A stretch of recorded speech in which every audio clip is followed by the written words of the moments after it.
Hey, everybody, welcome in. I have missed you. Over the last couple of days. We weren't doing a show due to the holiday. Lovely to have you along for the ride. My name is Mark Farzyshow. This is the Farzy Show, presented by Steven Singer Jewelers. Philly, what did I tell you? Now, we still got 2 games to make it true, but what did I tell you before the Phillies actually started playing the Tampa Bay Rays? When they lost 2 of 3 to the Washington Nationals, I said, you know what would be the most Philly thing ever? They lose 2 or 3 of the Nationals, and then they win the series against the Tampa Bay Rays. And here we are. They're 1 win away with 2 games to play against the Tampa Bay Rays, who have been pretty much best team in baseball ever since the first pitch of the season was thrown. And here we are.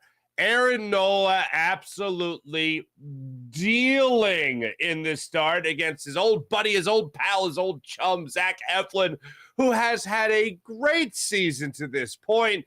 But Phillies got the better of him in this one, albeit the slightest, teeniest bit better in this series, in this game, I should say, against Zach Eflin and Tampa Bay Rays. So we'll get into that one. We will get into Bryce Harper. Look, yes, they won, and I'm happy they won.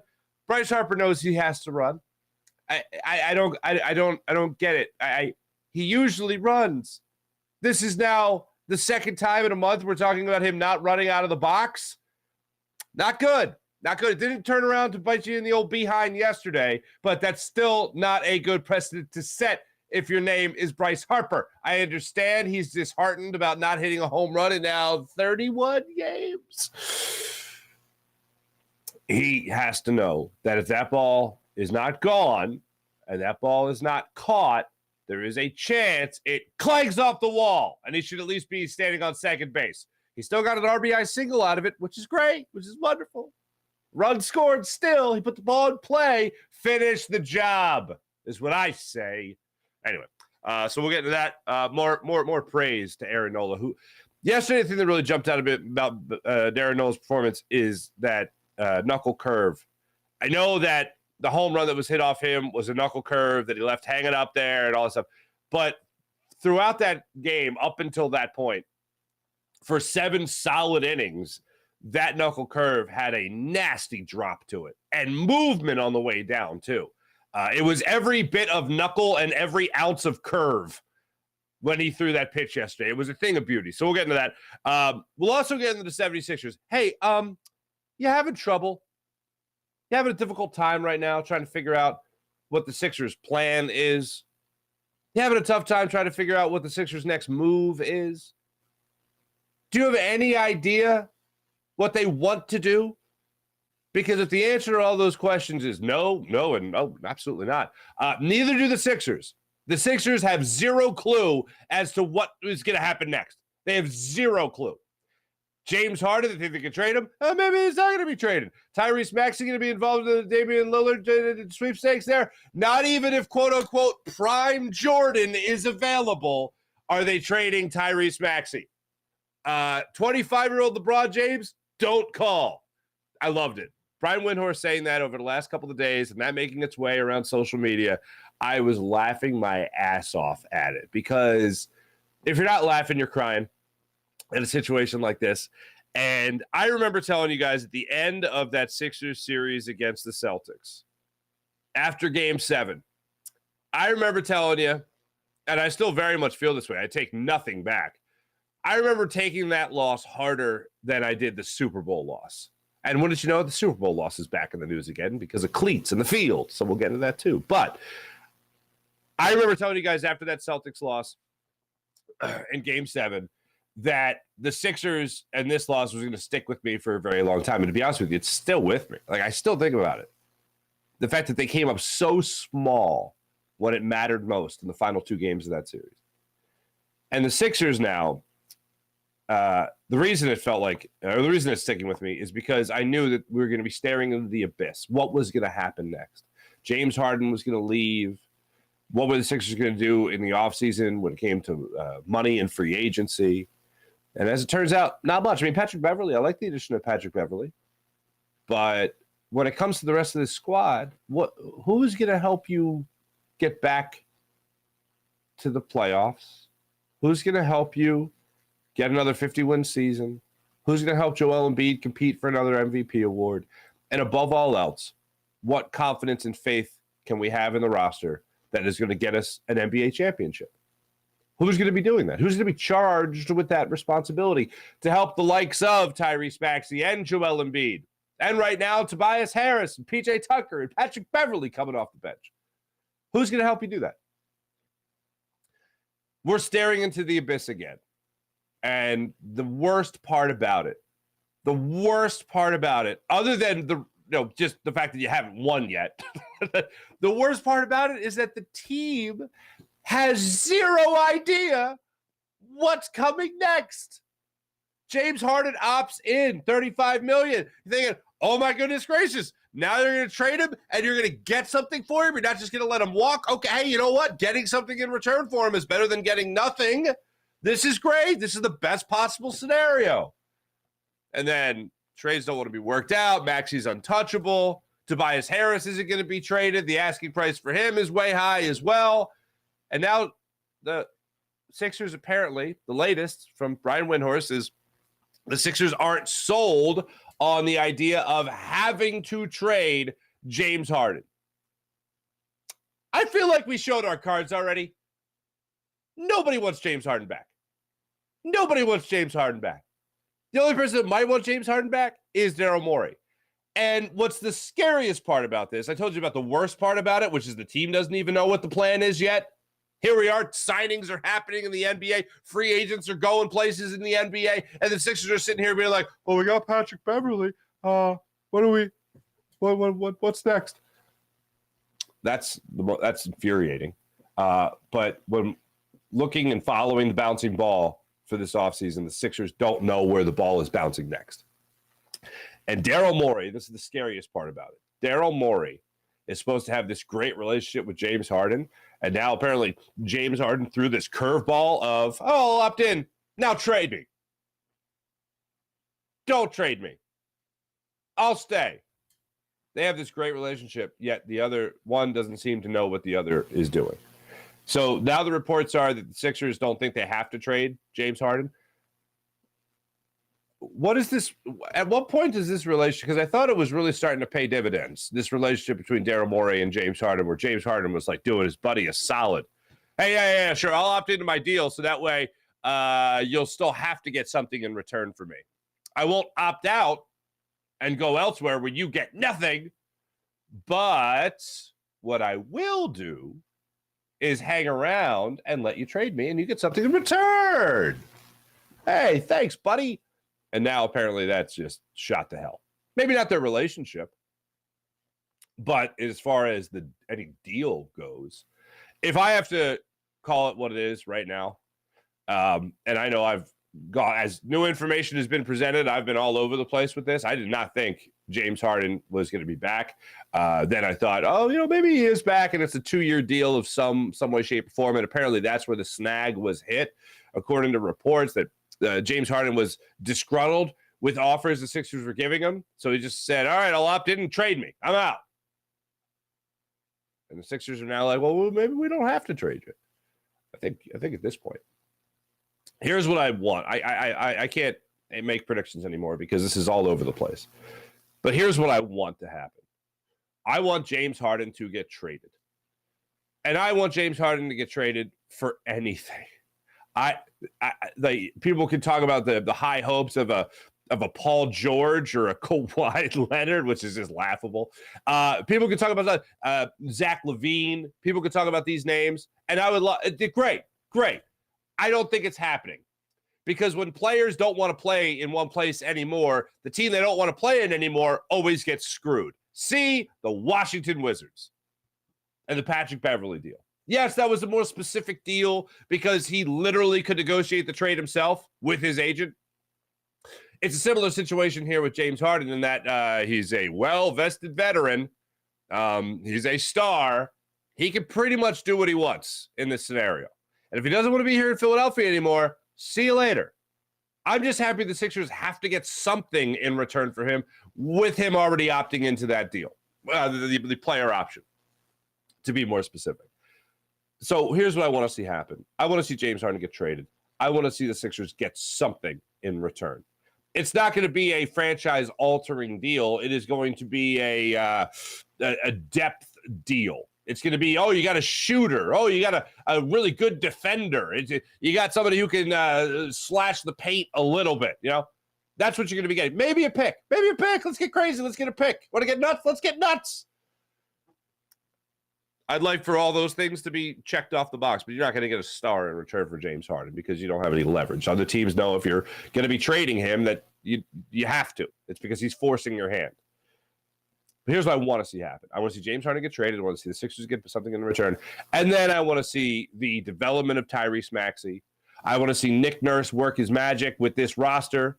Hopefully there is real magic with Nick Nurse and this roster. And then I want to see the Sixers go forward and go into next year with some money and be able to spend. And I want to see them reward Tyrese Maxey for the improvement that he has shown. I mean, people are crazy. When they talk about this Maxey thing, and I understand that he's not a number one overall pick like Ben Simmons was, for instance, but like people with Ben Simmons, it's like, well, he didn't show any improvement. Yeah, you guaranteed him $170 million. Oh, well, you had to do that. Oh, yeah. Oh, did you? You had to? Maxey, they're not doing it. And I know it's a different regime now, but man, oh man, you're looking at a guy like Tyrese Maxey right now who has done everything right to this point in his NBA career. Every challenge that's been put in front of him, he has risen to the occasion. Oh, you're not a top 5 pick. You're not a top 10 pick. You're not a top 15 pick. You're a top 20 pick. All right, well, can you be a starter now and be our point guard? Can you lead our team in scoring when the MVP candidate, Joel Embiid's not in there? Yeah, I can do that. Can you help us win a playoff game or two there against the Hawks? Oh, yeah, I can do that. Everything this team has asked of him, continuing to take leaps forward in his career. And I've said the best case scenario for the Sixers is that they don't bring James Harden back. I mean, really, what ended up being the best case scenario is him opting into his player deal and then being able to trade him and get some sort of asset in return. But the best case scenario after that is that he leaves, you get something in return, Maxey steps up, Maxey then takes a Jalen Hurts-esque leap forward in his NBA career. He does that, that would be the best possible payoff you could ask for of any fallout of James Harden not being here anymore. I'd love to give Tyrese Maxey that opportunity. And it's up to the Sixers right now, who have no plan in place because they have no idea what's coming next. It's up to the Sixers right now to give Tyrese Maxey that opportunity. For me, the upcoming season is about a couple of things. The upcoming season is about Nick Nurse as the head coach. It's about Tyrese Maxey's development. And it's also about Joel Embiid expanding his offensive game. Not just to the scoring aspect of it, not to see if he can hit a fadeaway jumper with more consistency or knock down more threes, which obviously was not a goal of his last year, but about whether or not he can help the half-court offense be a more versatile threat in the playoffs. Because it's not about winning those 50 games, as I've said before. It's not about that. It's not about leading the league in scoring or having a point guard that's leading the league in assists or anything. It's not about any regular season accolade. The regular season is now the preseason yet again. When it comes to the regular season, all that matters is setting up your offense for success in the postseason. Whatever the Sixers do during the regular season is great. 50 wins, 50 wins, 50 wins. Second round appearance, second round appearance, second round appearance, second round exit. And it's all because their offense has not been able or prone to winning in the half court. And Nick Nurse can set up a way where that becomes the norm and you carry that into the playoffs, then you're going to have some success.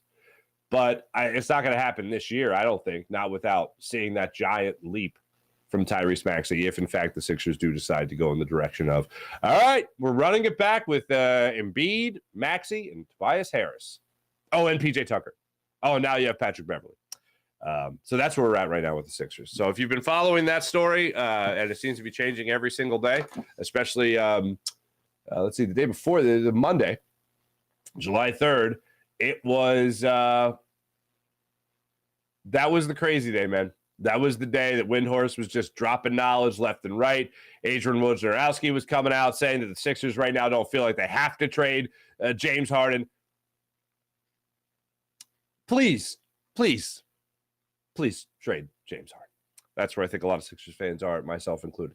So what would you rather do as a Sixers fan? Would you rather have James Harden back on that 2-year deal? Or would you rather have Tyrese Maxey try to lead the charge as your point guard for the upcoming season.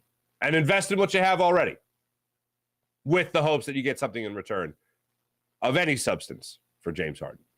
Because I'm definitely in the Maxey Embiid era of 76ers basketball. That's where I'm at right now. Let me know in the comments. Let's get to that Philadelphia Phillies team. Aaron Nola has been an enigma. Now that he's had a really good start, I'll look forward to his next start, which he'll get before the All-Star break hits. I'll look forward to his next start where he is able to put back-to-back good starts together, because he hasn't done that all year, and it's the number one thing I go to whenever I talk about Aaron Nola. But everything Aaron Nola was doing yesterday was beautiful. For the 7 innings, with the exception of that home run that he gave up on that knuckle curve that just made it out like 2 inches shorter, not even, maybe an inch shorter, it bounces back in the ballpark. But 12 strikeouts again, matching his career high. He had done that again earlier in the season. He had done that previous in the season, I should say. And watching him yesterday, the 4-seam fastball had great location to it. That 2-seam fastball had that great tail on it that just cuts across the plate. The knuckle curve, as I said earlier, it was just a thing of beauty watching that thing drop back into the strike zone. And the poise he showed throughout the entire game was absolutely spectacular. And the one instance I want to point out was the instance that came down early in the ball game. Actually, no, it was the 6th inning. He had first and second with 2 outs. He gets low to strike out on that nasty knuckle curve. Earlier in the ball game, he has that opportunity with runners on first and second, or excuse me, first and third with 1 out. He then strikes out Franco, and then he strikes out Haley on the high heat. It gave him 7 strikeouts through 3 innings of work. So already he was on a great pace. But you go into that situation there, and Trey Turner has that ball go through his mitt in the 3rd inning. Sets up the first and third with 1 out. And for him to go through the rest of the lineup there and get those 2 outs on his own with strikeouts, that's poise we have seen, especially in the 3rd inning where you're seeing guys again, especially through that part of the game where he usually gets tattooed in that 3rd or 4th inning, and he's able to get out of that type of jam and keep his team up. That's not the Aaron Nola we have seen throughout the vast majority of this season. When he gets into trouble, a lot of times we've seen him crumble. Most of the time we've seen him crumble. But that 3rd inning, the 4th inning, the 6th inning, he just found a way to get stronger and stronger and stronger. And in the 8th inning, found a way to get stronger and stronger and stronger. And to the team's credit, Brandon Marsh had his back there in center field, made that great sliding catch in the 5th inning, I want to say it was. That's the Brandon Marsh that I was calling for at the end of the National Series, where he is taking control in the outfield. And there was a little situation there with the last out of the ball game where he was drifted over to his left, going up against Nick Castellanos. And Castellanos adamantly was calling Marsh off. And I'm like, no, he's a center fielder. Let him get it. And Marsh, I don't know if it was Nick Castellanos, his way of saying, hey, look, I'm not Kyle Schwarber. I can get to this just fine and dandy. Thank you very much. But I thought, well, if he's a center fielder, he's got to be able to get to any ball that he can get to. If he can get to it, he should catch it. Castellanos wanted that spot. He got the spot. He got the catch. That was that. But in the 5th inning, Brandon Marsh did exactly what we have been calling for Brandon Marsh to do. Kyle Schwarber, not dependable in left field, as we've talked about, and Brandon Marsh to go over there and make that great sliding catch, I thought was a great sign. And I hope that leads to him taking more charge, especially when he's got to drift more in the direction of Kyle Schwarber. And Kyle Schwarber can then just rely on Brandon Marsh to make those types of plays. And Kyle Schwarber can stay in his little hula hoop of ground that he can cover in left field. So let's hope that's just a taste of things to come here for the Phillies outfield. Bryson Stott came up big for yesterday, the double, and then Alec Boehm stepped up, got doubled him home. That was great to see Alec Boehm be able to have some success there in the batter's box and be able to go on a little bit of a tear that he's been on recently. Bryce Harper, if you look at the box score, 2 for 4 he was yesterday. RBI single, just short of a couple of home runs again yesterday. We've been saying for a solid 3 weeks now, and it's been 31 games between home runs for Bryce Harper. We've been saying that there's good signs out there. It definitely has my concern.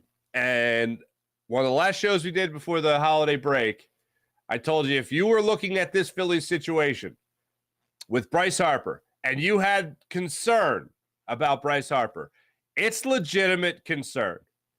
The Phillies are going to need his pop from his bat. It's going to be real difficult in the second half of the season, going through the rest of July, August, and September. It's going to be extremely difficult as this season goes on to make up ground in the wild card, secure a wild card spot. It's going to be very difficult for the Phillies to make the playoffs if Bryce Harper is not hitting with pop. Now, maybe you get that elsewhere. Maybe Alec Boehm goes on a tear. Maybe with power. Maybe Nick Castellanos heats up with some power again. Maybe Kyle Schwarber goes on a June-esque run here in terms of power. Maybe Derek Hall becomes the guy that could be on pace for a 20-plus home run season if he played every game. Maybe he can provide that pop that you used to get from Rhys Hoskins. But without Harper doing that in the lineup, it's going to be very difficult to win a lot of baseball games. Driving in runs is great. Hitting with runners in scoring position, that's great. But instant offense is going to help save the Phillies when you have those times where maybe you have everybody in the lineup is cold except for one guy. And that one guy is Bryce Harper. And maybe you have an outing like you do yesterday where your pitcher is just dominant. Maybe Ranger Suarez bounced back to have a June-esque start in the month of July. Didn't go so well in his first start. Maybe if a game like today where Taijuan Walker is out there and he is dealing and nobody in the lineup is raking, but you need that instant offense from somebody where you work a walk and then you get a home run. You get the bloop and a blast. You get a little lucky. That's where you're going to need Bryce Harper. That's where you're going to need Bryce Harper home runs. So that is a legitimate concern. And yesterday, now I mentioned the home run that was off the bat of Aaron Nola. Bryce Harper just missed that home run yesterday that ended up being an RBI single, scoring Kyle Schwarber from left field or from first base. Harper stood there in the batter's box, and on this particular play, if he's even half-assing it instead of 1/8 assing it like he was out of the batter's box, because he's thinking it's either gone or caught. The bottom line is there's 2 outs. You know Schwarber's going to be running. Harper makes contact, and he stands there in the batter's box and then starts to mosey his way out. It wasn't even lollygagging. I'll go like this. All right. Mosey, lollygag, hustle. If he starts moseying, if he even lollygagged out of the batter's box, he's standing on second base. But he stood there. He watched it. He started to go a little bit of a run. And then just got a very long single out of it. And it wasn't a bullet off the wall in right field. It wasn't even a bullet off the wall in right center field. It was a high, lofted fly ball, deep right center field, off the wall. At least standing on second base with that. You can't have that either. If the power's not going to be there, you can't have a moseying at bat for Bryce Harper. And he's been great. He's been hitting with runners in scoring position. He's been making runs happen that way. He's been aggressive on the base paths, certainly when he thinks the opportunity is there.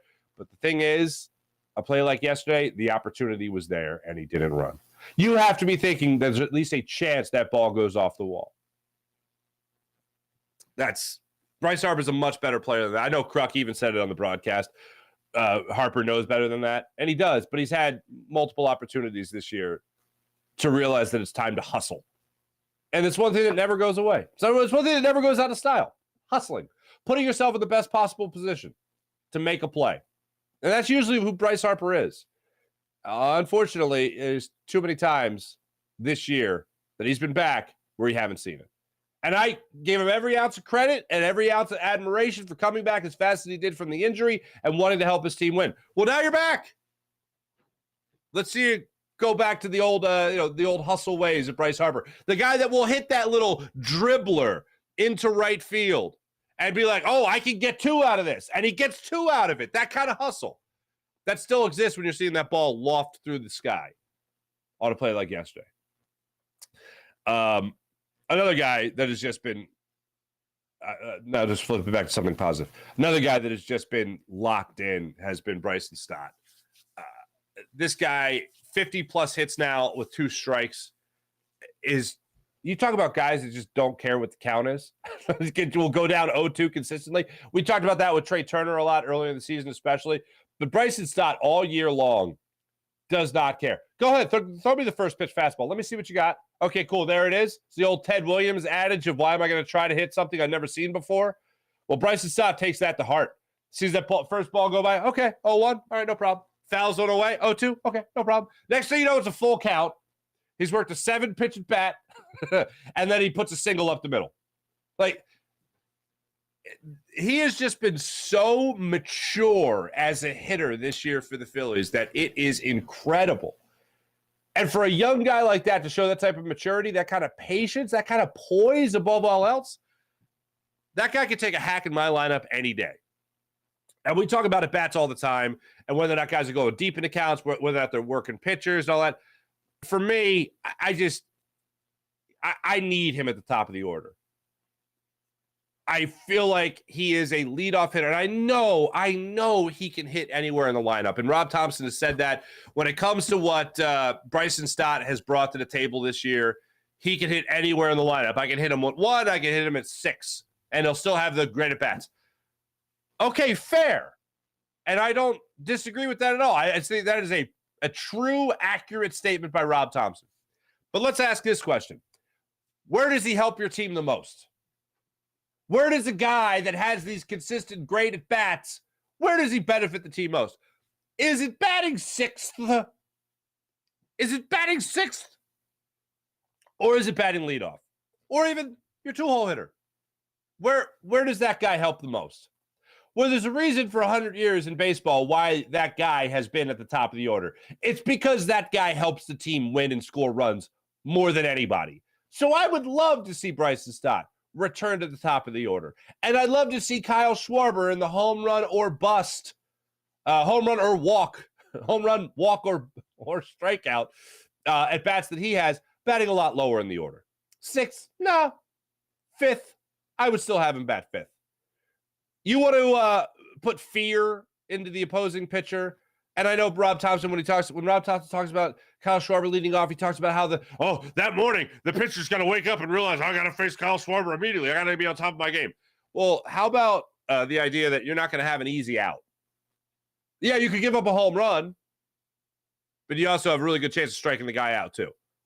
Well, if I'm facing Bryson Stott and I'm the opposing pitcher, I know that right from the get-go, I'm going to have a battle on my hands. And that could play on a starting pitcher's mindset as well. So for Rob Thompson to go with the constant excuse of, well, I can put fear into the opposing pitcher immediately and not have them sleep well at night, I get it. But you also have a pretty good chance of facing a guy that's going to be striking out 200 times this year. That's a nice thing. If I put Bryson Stott up there, I could be starting out with a 7-pitch at bat, 8-pitch at bat. I could issue a walk to lead off the game. I could give up a single to lead off a game. And now I got to face the rest of this order with a man on? Yeah, that's nerve-wracking too. There are other ways to get in the pitcher's head. So it is time for Bryson Stott to return to the top of the order. That needs to happen as soon as humanly possible. With all due respect to Kyle Schwarber, because I do really like the guy. And anytime I got to say anything against him, I got to be honest. I got to call it as I see it. It's not like I'm saying send the guy to the minors or trade him or anything. It's time to knock him down to the order a little bit. 5-hole be nice. 5-hole be nice. 5-hole be nice. And Alec Bohm continues to be a guy that just deserves a promotion in this lineup. A much more important hitter than to be batting, 7th. Ugh. So hopefully Rob Thompson does that sooner rather than later. I mentioned Aaron Nola, what was working so well for him yesterday. 7 1/3, 1-run baseball for him. You could tell how pissed off he was when he gave up the home run yesterday. But yesterday was just a thing of beauty. And Rob Thompson said after the game yesterday that it reminded him of a start that Aaron Nola made that was personal. Now, him and Zach Eflin are really good friends. Maybe even brothers. Rob Thompson talked about what this start from Aaron Nola reminded him of when it came to Nola's career. Fantastic. and so was Eflin. I mean, it was a great pitcher's duel, Both guys threw the ball well. Both guys were throwing strikes and getting a lot of soft outs. Nola's stuff was really good. I was just telling Chris, it reminded me of, there was a game a couple years ago in San Diego. It was the first time he faced his brother. He had something going. They hit a home run in the ninth, and we ended up losing. That's the type of stuff he had. So it was really good. Remember that game? That sucked. It was fun to watch. It was fun to watch up until the Phillies lost. But watching Aaron Nola yesterday, this is why look, he had a good start. So he had a great start. So it's easy to say that that's the guy that we've missed. But when he has control, when he's got that two-seam fastball working for him, and he's got now that knuckle curve working for him, he's a totally different pitcher.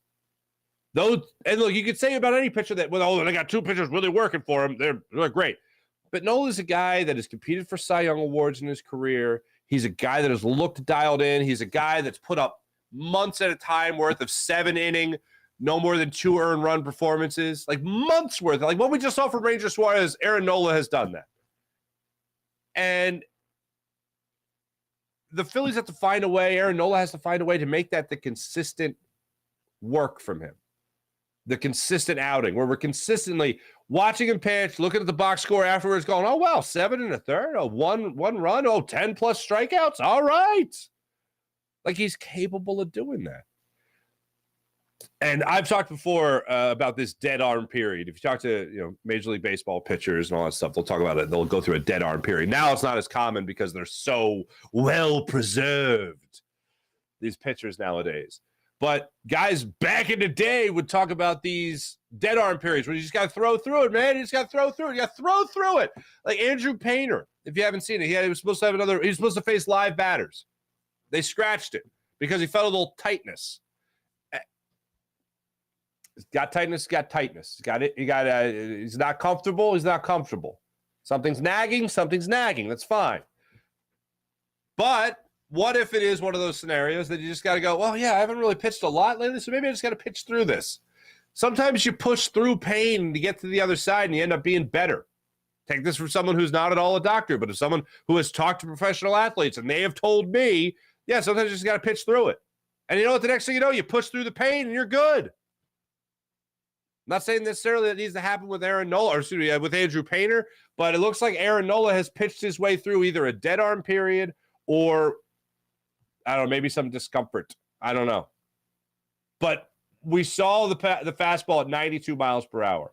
Then all of a sudden you start seeing some consistency at 95 miles per hour. Seems like a dead arm period to me where he just pitched his way through it. Maybe he doesn't have the great break on his other pitches. Maybe they get hung up. Maybe when the batters are facing him a second and third time, maybe they're really getting to him. And it has anything to do with fatigue. And it has nothing to do with the dead arm period. But watching him yesterday, the ball was on a string. And when he needed it most, when he needed to break the glass in case of emergency, he broke the glass, and behind it was a crazy knuckle curve. What was behind it was a crazy two-seamer, tailing into the right-handed batters, tailing away from the left-handed batters. That was the Nola that we have seen a lot of times in his career. And when I think of the COVID year in particular, that was the year that he could just never get settled in. This year, he started out very similar. And I say started out, I mean, we're at the All-Star break this week, at the end of the week. Oh, gosh, what day is it? Wednesday? Yeah. There's a lot to get to here.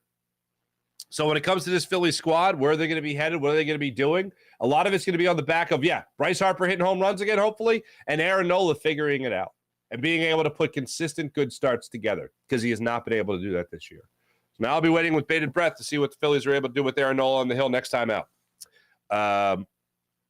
So that's where I'll be at with that. As officially yesterday, by the way, for Aaron Nola, he picked up his 8th win of the season, 7 1/3, 1 run, 5 hits, 1 walk. Another important stat to throw out there. 12 strikeouts, the 1 home run, 104 pitches. I absolutely loved that he went out there for that 8th inning with the opportunity to at least get 8 innings in the books and unfortunately, it just wasn't meant to be. He lowered his ERA to 4.30 on the season. Another important note, Alvarado came in 2/3 of an inning, just gave up the one hit, 7 pitches there, and Craig Kimbrell came up for his third. If you would have told me Craig Kimbrell will be leading the team in 13 saves for the Phillies this year, I would have said, you crazy. He could be a setup man. Not the case. He is doing a phenomenal job using 15 pitches to get 2 strikeouts in that 9th inning to get the Phillies the win. Zach Eflin takes a loss, 9-4 on the season. Phillies will be back at it. We'll get to it more in the morning rush, but Phillies back at it tonight, 7:40. We'll get into it then. Let me tell you about my man, Steven Singer of Steven. Oh, no. Hold on. How dare I? How dare I, ladies and gentlemen? So you've seen it by now. There's a report out there that the NFL, when asked in private circles what was wrong with the field in the Super Bowl, the NFL has been telling people players had the wrong cleats. Players had the wrong cleats. Since then, a number of Eagles have come out talking about how they've changed their cleats. They changed their cleats in the Super Bowl. Chauncey Gardner-Johnson, former Eagle, who you know, came out and said that he changed his cleats, I think, 3 times. Okay. I understand that the Eagles and the Chiefs played on the same football field. But do the Eagles and the Chiefs play the same style of football, especially defensively? No. Offensively, I could absolutely. You make the argument, you have very mobile quarterbacks that can extend plays. You certainly could argue, offensively speaking, you're playing on the same field, same deal. But when you depend on guys like Hassan Reddick or guys like Josh Sweat for the, 99% of your pressure to a quarterback, getting in the backfield, and you rely on those edge rushers getting that angle, coming off the edge, I think defensively speaking, you're talking about a much different style play. Now, it's not like the Chiefs aren't trying to do something similar, but they're certainly not doing it at the same rate that the Eagles are doing. And yes, should you have made adjustments defensively? If you know your edge rushers can't set their foot, can't plant, can't get that angle, should you do something different defensively? Absolutely. And that's Jonathan Gannon. That's all on Jonathan Gannon. 1,000% on Jonathan Gannon. However, if you're going to argue about whether or not the field mattered more for one team than the other, I don't even think you can make a legitimate argument that the Eagles were at the greater disadvantage. You can't argue against that.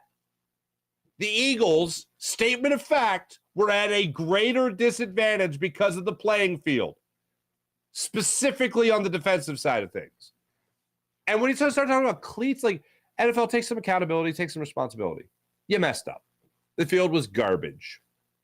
Everyone plays on the same field.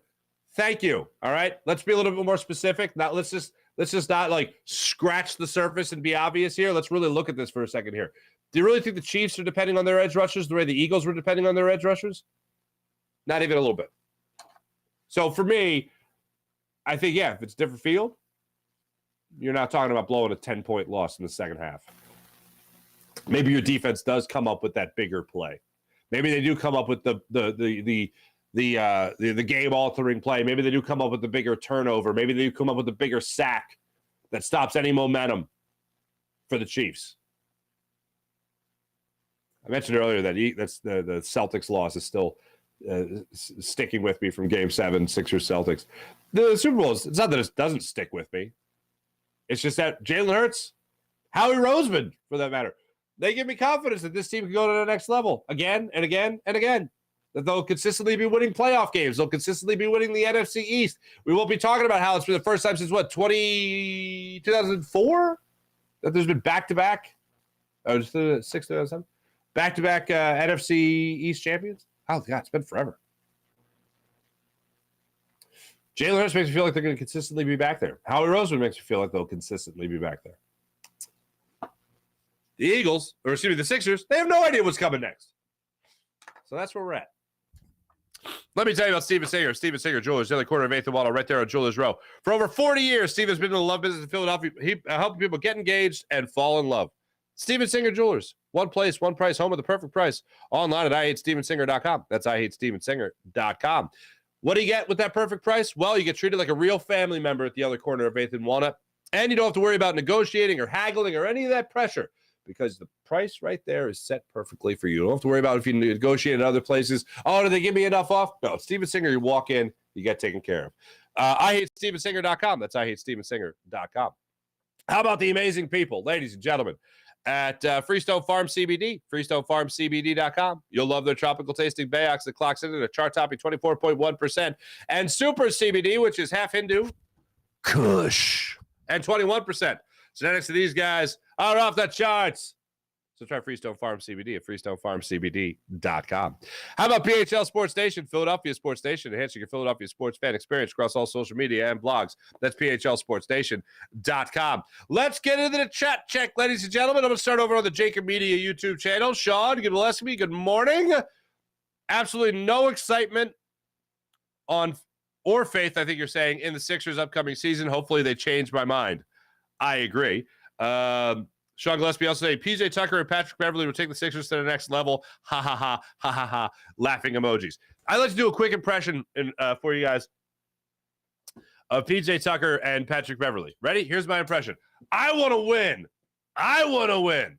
I want to win more. I want to win more. No, I want to win more. No, I want to win more. No, I want to win more. No, I want to win more. And scene. Thank you. King Pooty TV. Love the name. What's going on? Go Phils. King Early the Wise. Eagles fans still crying about Mahomes faking injury? I don't believe I've mentioned Patrick Mahomes faking an injury.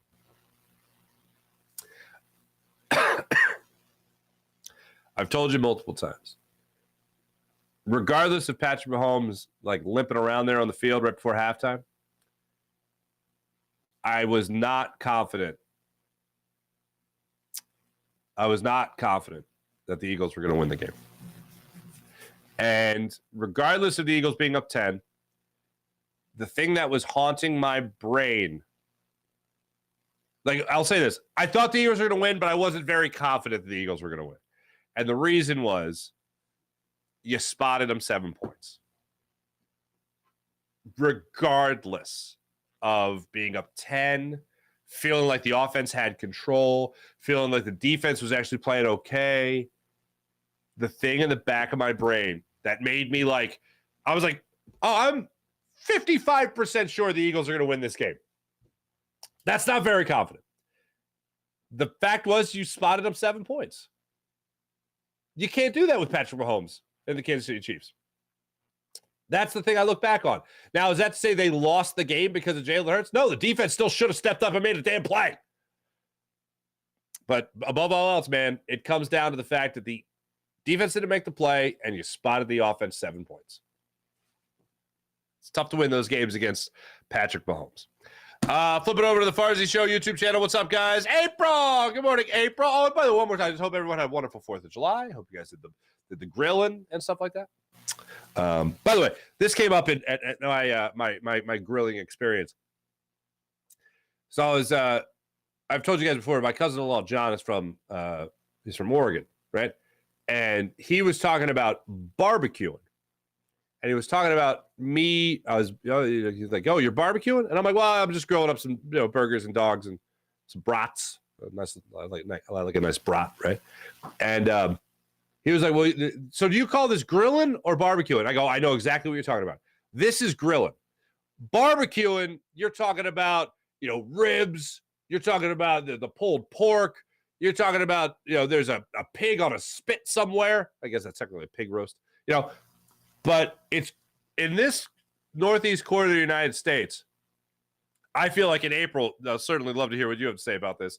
But like in the southern states, barbecuing and grilling are two totally separate things. And I acknowledge that in my backyard. I don't barbecue.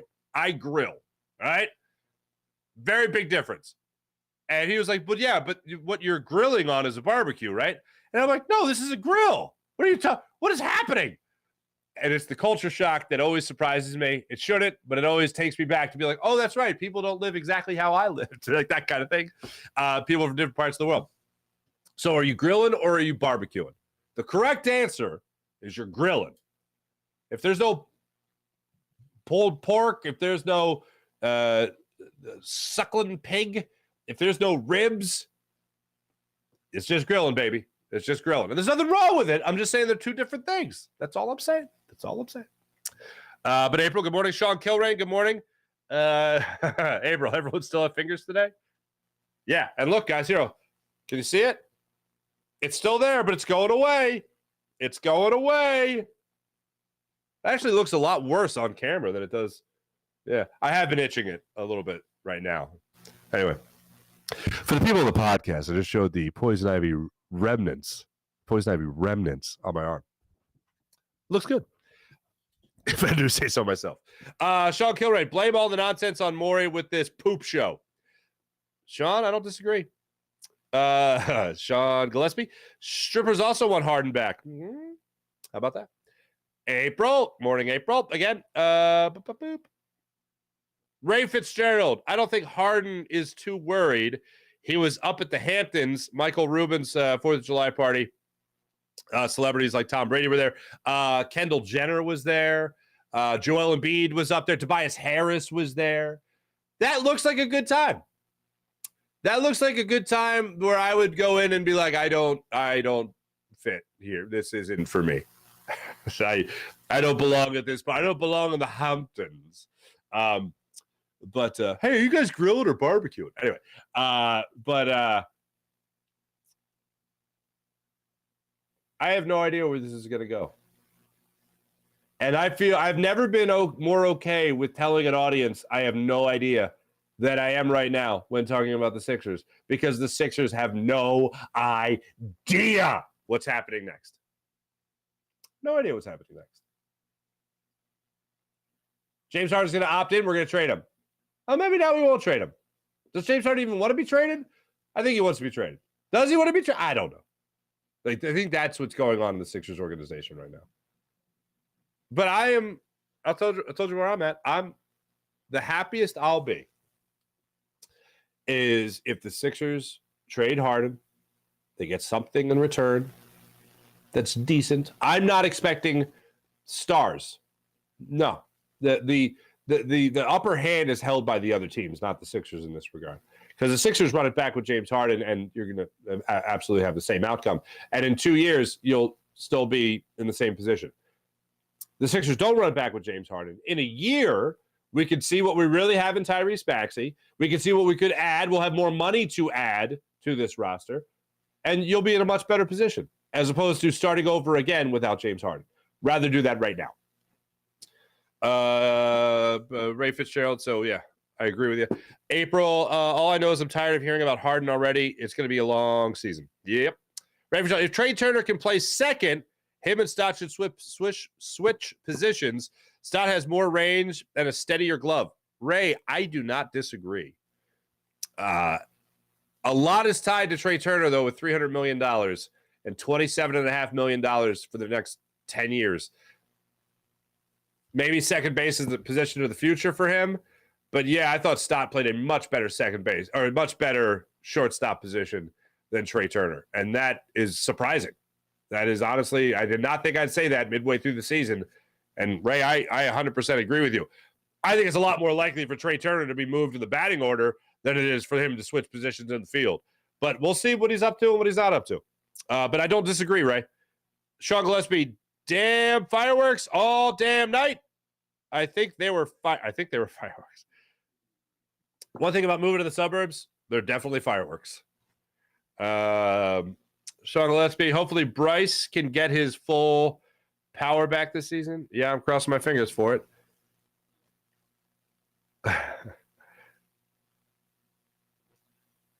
You like Stott and Bohm first and second in the order?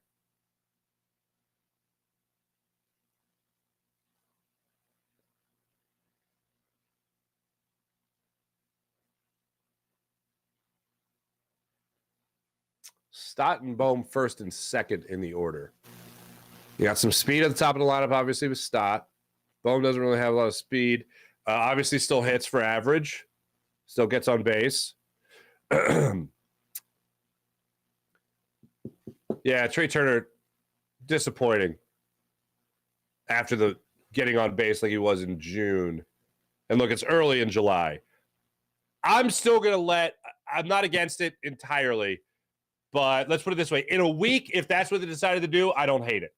But I still want to see Stott move to the top of the order. I want to see Turner bat second again. I want to try that again because I feel like potentially that is the best case scenario to get those table setters on for Nick Castellanos, for Bryce Harper, for Kyle Schwarber, for JT Realmuto, for Alec Bohm.